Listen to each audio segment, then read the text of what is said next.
Saudara-saudara terkasih, sekarang mengunjungi Emmaus the Crusader Abu Ghos Kiryat Yearim, atau lebih dikenal Emmaus Journey. Tempat ini dikelola oleh Benediktin, merupakan desa Emmaus, tempat salah satu penampakan Kristus pasca kebangkitannya.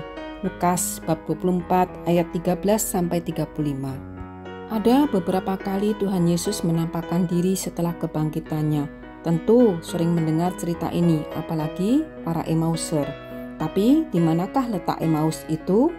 Kiryat Yearim, Abu Ghos, apa hubungannya dengan tabut Tuhan, dan apa benang merah atau pesan Tuhan dari kisah Perjanjian Lama dan Perjanjian Baru ini?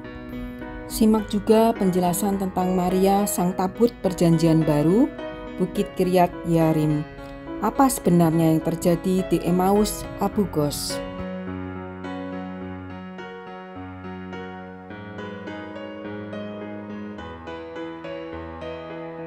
Dalam Markus bab 16 ayat 9-20, Yesus beberapa kali menampakkan diri, mengutus murid-muridnya.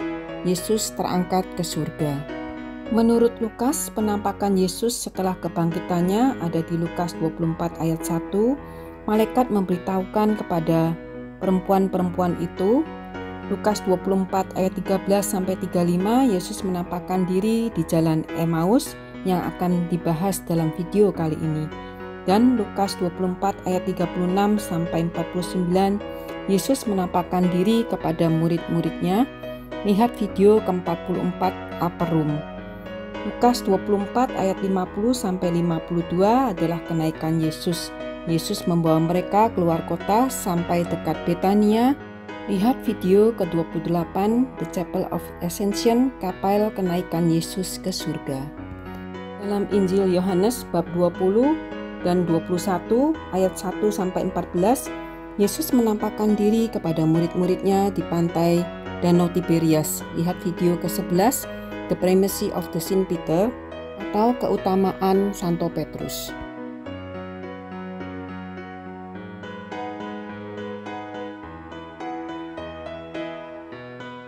Emmaus Abu Ghos Kiryat Yearim atau Kiryat El Enab, letaknya 60 stadia atau 7 mil atau 11 km barat Yerusalem di jalan utama Joppa.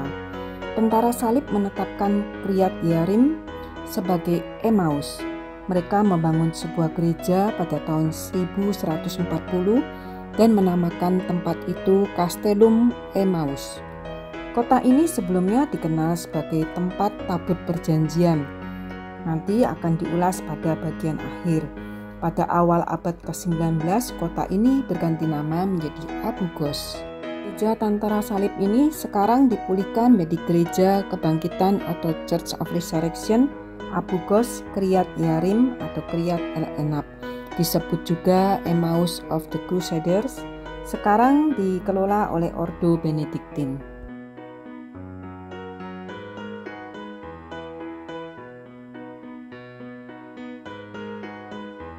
Kisah Emmaus yang terkenal di Lukas bab 34 ayat 13-35. Dua orang murid yang putus asa karena kematian Yesus dan bingung dengan laporan bahwa tubuhnya hilang, sedang berjalan dari Yerusalem ke Emmaus. Mereka bertemu dengan orang asing yang mendengarkan keprihatinan mereka, kemudian bercakap-cakap tentang kitab suci yang membuat hati mereka berkobar-kobar. Akhirnya, waktu mereka makan malam bersama, dia memecah roti dan mereka mengenalinya. Pada saat itulah Kristus yang bangkit telah lenyap dari pandangan mereka, dan mereka segera kembali ke Yerusalem. Jalanan hidup kerap kali seperti kedua murid Emmaus, seperti ada sesuatu yang menghalangi mata mereka, merasa impiannya gagal total, dan memilih kembali ke masa lalu, sehingga mereka tidak dapat mengenal Dia. Seperti halnya dosa, hilangnya kepekaan karena kesedihan, kekecewaan, kemarahan. Ayat 30 dari Lukas bab 24. Waktu ia duduk makan dengan mereka, ia mengambil roti, mengucap berkat, lalu memecah-mecahkannya dan memberikannya kepada mereka. Ketika itu terbukalah mata mereka dan mereka pun mengenal Dia. Ekaristi mengingatkan kembali pada orang yang mereka cintai dalam kebersamaan memecah roti dan membuat mereka kembali peka. Di jalan Emmaus, Kristus datang menemani dan mengobarkan semangat mereka kembali, memulihkan mata hati.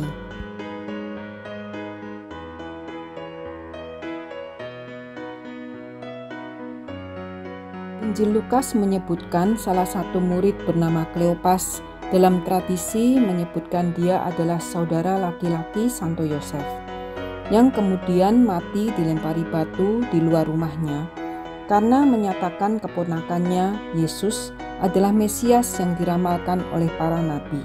Diyakini pula Maria dari Kleopas yang berdiri di dekat salib dengan ibu Yesus.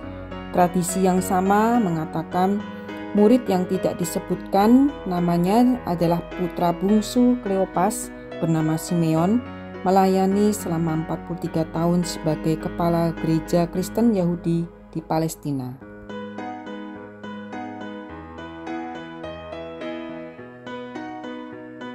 Setelah membaca kitab suci dan penampakan-penampakan Yesus setelah kebangkitannya, ada beberapa hal dapat ditarik di sini. Yang pertama, Emmaus seperti sebuah cerminan diri sendiri saat bodoh dan lambat. Membiarkan diri larut dalam kesulitan dan ketidakmengertian, mudah merasa gagal, frustasi terhadap ambisi dan imajinasi pribadi, suka menyelesaikan masalah menurut pemikiran sendiri, menjauhkan diri dari komunitas. Emmaus yang kedua adalah sebuah pencerahan yang menyadarkan bahwa Tuhan tahu kelemahan dan keterbatasan kita, bahwa Tuhan takkan membiarkan sesuai janjinya, aku besertamu sampai akhir zaman. 3. Emmaus adalah perjumpaan pribadi dengan Tuhan, mengobarkan dan hadir dalam setiap bacaan kitab suci dan ekaristi harian. Emmaus adalah sebuah tepukan Yesus di bahu kita. Ayo, kita lalu berjalan tanpa takut, kembali ke komunitas, kembali pada panggilan dan bersaksi tentang Dia, Allah yang hidup. Emmaus membangkitkan harapan, berkobar-kobar, dan menjadikan sebagai saksi yang gembira. Kelima, Emmaus mengajarkan mengenal Yesus dengan pandangan baru, visi kebangkitan, bukan hanya melalui buku-buku atau kesaksian.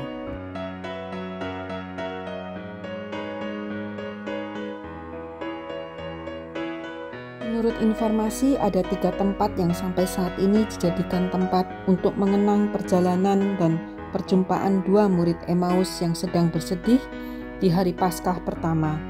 Tempat yang pertama adalah kota kecil Emmaus, yang letaknya kira-kira 7 mil atau 11 km dari Yerusalem, yang dikenal juga dengan nama Abu Gos atau Kiryat Yearim di jalan utama menuju Yopa. Yang kedua adalah Kubeba, kira-kira 12 km sebelah utara Yerusalem di jalan Romawi ke Lydia. Dan yang ketiga adalah Latrum atau Nikopolis, sekitar 30 km dari Yerusalem. Sejarah kali ini memilih Abu Gos karena sesuai dengan cerita Injil, berada 7 mil dari Yerusalem.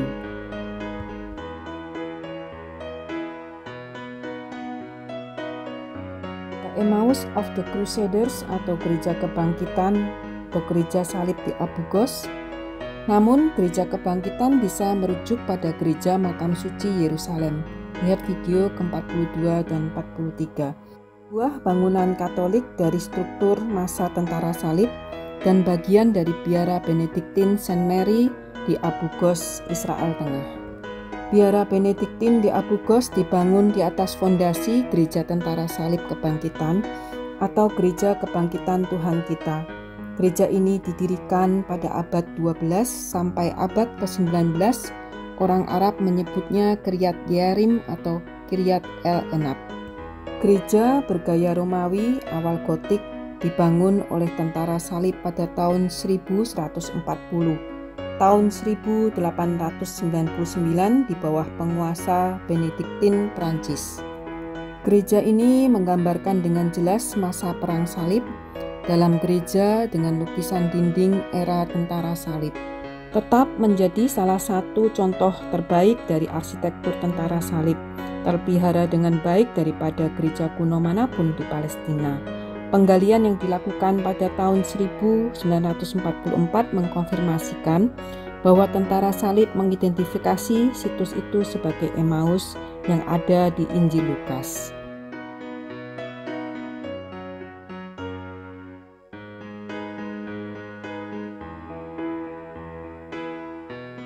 Gereja dibangun di atas mata air kuno atau sumur air dari abad ke-11 di ruang bawah tanah.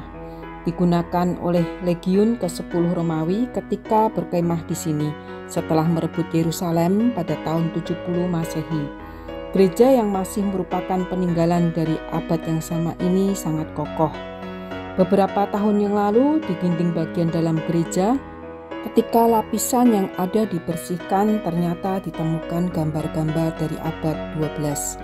Tetapi kebanyakan sudah rusak. Pada waktu Perang Salib ketika gereja ini diduduki oleh kaum lainnya, hampir seluruh wajah gambar Yesus dan tokoh-tokoh kitab suci dan rasul rusak.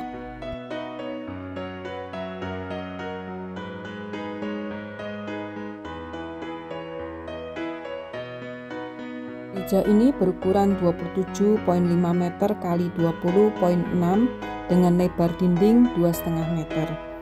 Di dinding langit-langit ada lukisan tua fresko, sisa dari tentara salib, dilukis di dinding tahun 1171, tetapi rusak karena pengabaian dan sabotase yang disengaja.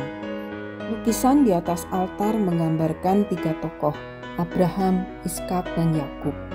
Ada gambar malaikat membawa bayi atau jiwa untuk berkat mereka, simbol kebangkitan.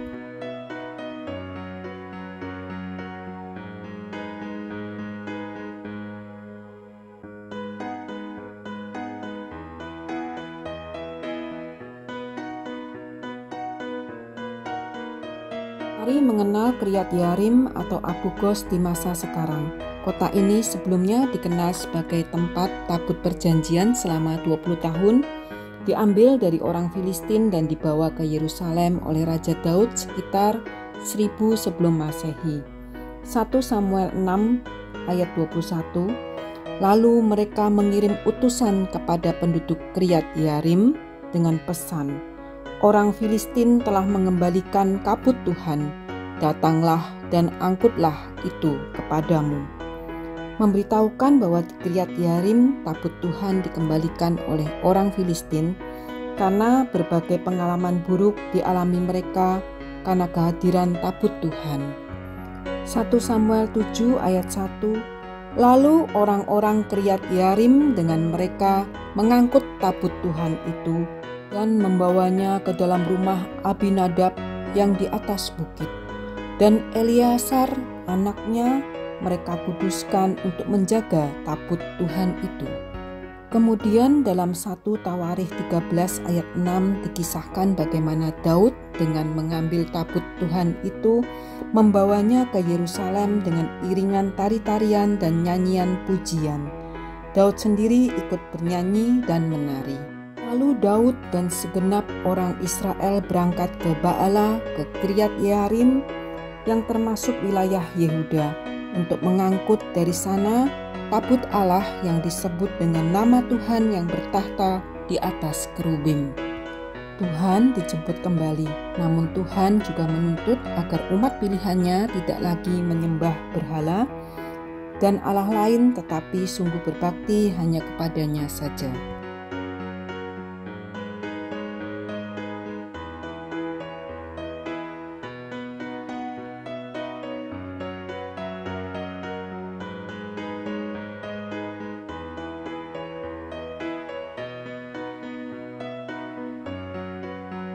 Ditarik benang merah dari perjanjian lama dan perjanjian baru dengan pesan Tuhan, janganlah berpaling dari Tuhan Allahmu, kembalilah kepada Tuhan yang mau berjalan dan tinggal bersamamu, seperti di Emmaus. Bergembira, bernyanyi, dan menarilah seperti putra-putri Tuhan yang bangkit, hidup, dan yang berkuasa. seperti Daud menari bersama umat Israel di hadapannya. Di atas gunung ini dibangun juga gereja dipersembahkan kepada Maria sang tabut perjanjian baru, Our Lady of the Ark of the Covenant. Tafsirannya, tabut perjanjian atau tabut Tuhan berisi 3 hal. 1. Tongkat Harun. 2. Mana, roti yang turun dari surga. Ketiga, 2 loh batu yang berisi perintah Tuhan. Tabut Tuhan ini dihormati oleh orang Israel sebagai Tuhan yang hadir bagi mereka, seperti Daud menari bersama umat Israel di hadapannya. Bila dihubungkan dengan Maria, Maria adalah tabut perjanjian baru karena ia mengandung dalam dirinya tunas baru Isai, gembalaan umat Allah yang baru. Ia mengandung dalam dirinya roti yang turun dari surga, mana yang baru. Ia mengandung dalam dirinya sang hukum yang baru, Kristus sendiri. Dan menyambut tabut perjanjian baru ini, Elizabeth dan bayinya Yohanes Pembaptis menari gembira, melonjak dalam kandungan di hadapan Maria. Lihat next video, M. Karim, Saint John the Baptist, Baharin. Ini mengkidungkan Magnificat dan Salve Regina, menyalami Maria, sang tabut perjanjian baru. Tuhan memberkati.